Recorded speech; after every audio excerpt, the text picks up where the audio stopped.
Lastly, on the idea of nature, Yes. is there an ET civilization that preserves animals that are being made extinct by humans? And Yes. yes? Yes. Yes? Yes. Yeah. Great. Now, where are they? They just preserve the DNA? Sometimes they preserve the DNA and regrow the animals or the foliage, the trees. Sometimes they take whole animals to that world, transport them there. You, as a human society, would rarely miss many dozens of animals of a particular species because you're simply not always that in touch with how many of them there actually are anyway. So I will tell you that maybe not absolutely all, but just about all animal species that have ever existed on your planet and all plant species and flower species that have ever existed on your planet still exist on other worlds because they have been taken there in one form or another. That is so exciting. And that means that, can that be used like to terraform other planets? It can and often is. Oh my goodness. Ah, that makes me feel better. Part of that was used to create our world.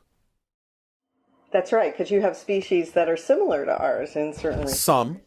Now, evolution has taken some of them in different directions because our planet is different and the environment is different and so on and so forth. But we do have some that actually are almost identical to some of the species on your planet because, again, they have been seeded there for the purpose of creating a full ecosystem.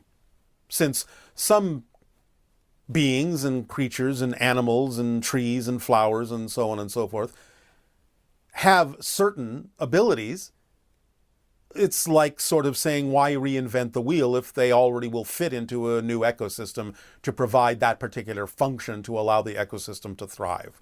So it's kind of like waste not, want not. So before the humans were hybridized here, what was the Earth like? Is it like we were told about dinosaurs and, I mean... Well, it depends on what era you're talking about. I mean, you have, as scientists, a relatively good idea in general of the different epochs that existed on your planet and what kind of life forms existed in them. You are missing some pieces, but not too many. But you're learning more about that.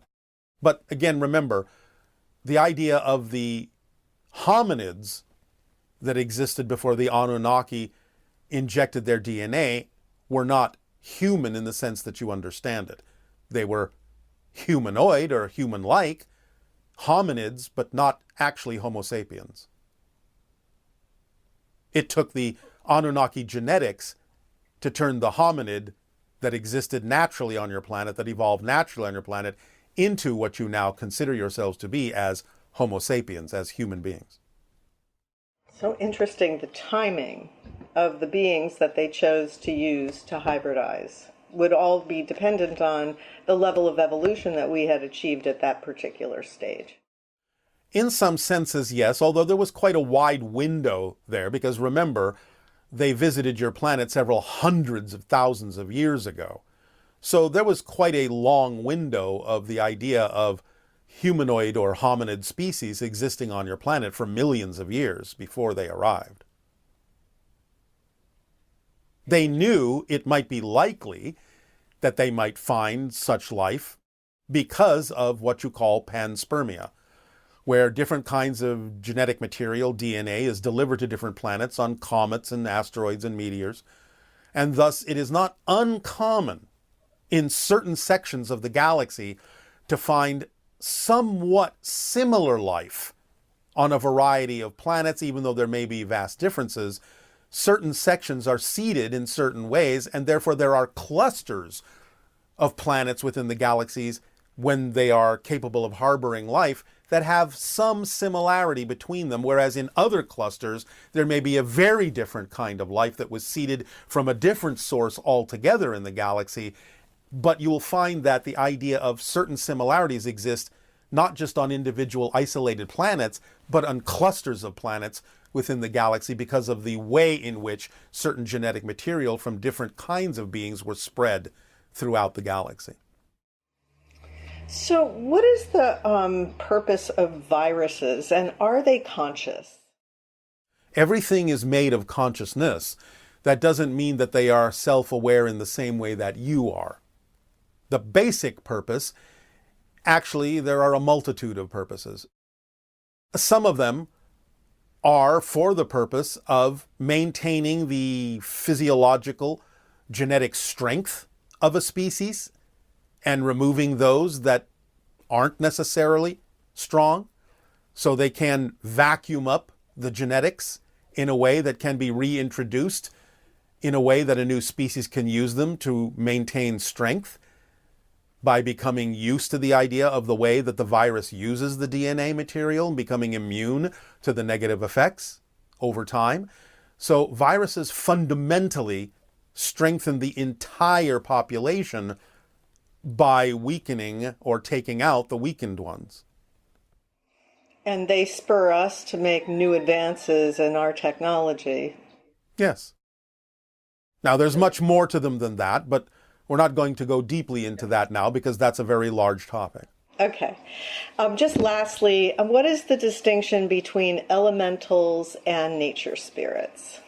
Not much. The idea in general is it just depends upon the presentation of that consciousness, how it chooses to present itself. In general, you can look at it this way. There is a kind of conscious energy field that is connected to the earth, its spirit form, so to speak, because everything has a spirit form. And that energy form, that consciousness field, is very plastic, very malleable.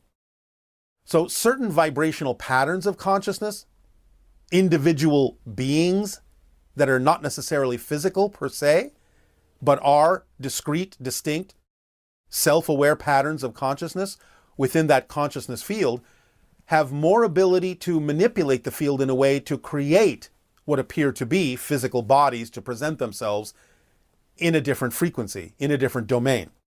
And that's why they can kind of come and go. They can manifest seemingly physiologically, but then sort of back out into the energy field, the consciousness field again, and then manifest again in a different way.